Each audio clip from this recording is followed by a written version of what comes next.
Hey guys, welcome back to another video. In this video I am taking unit 2, so Z transform. So over here I am taking examples of change of scale.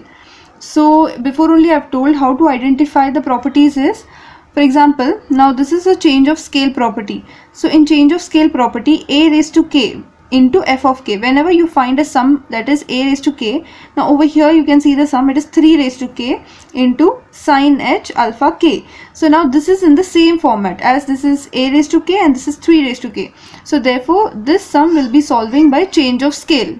Now first thing what we have to do is we have to take the Z transform. So Z transform of 3k into sin h alpha.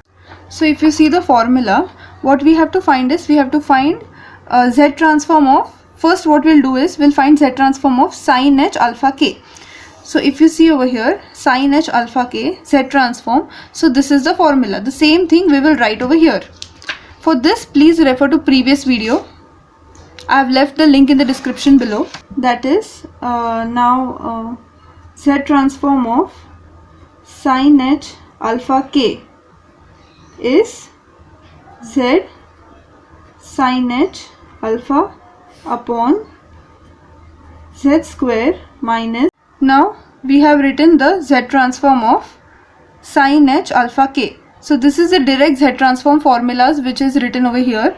So after writing this, now this is part A, you can say. Now part B is, now we have to apply change of scale. Change of scale. Now change of scale, the formula is over here. What we have to do is simply wherever we have z, in that place we have to put z upon a. That is, replace z by z upon a. Replace z by z upon a. So now in this place wherever we have z, we have to put z upon a. So in the place of z we'll write z upon a sin h alpha upon, now over here we have z square, so z upon a whole square minus, we have 2 and we have z over here, so z upon a cos h alpha plus 1.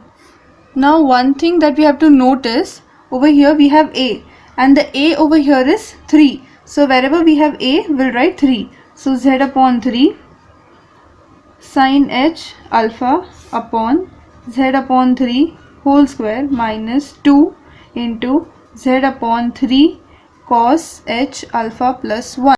So this is the final answer. Thank you for watching the video. In the upcoming videos I'll be taking some more examples on change of scale.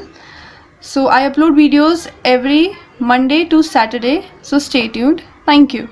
If you like my video, please like, share and subscribe to my channel for more upcoming videos.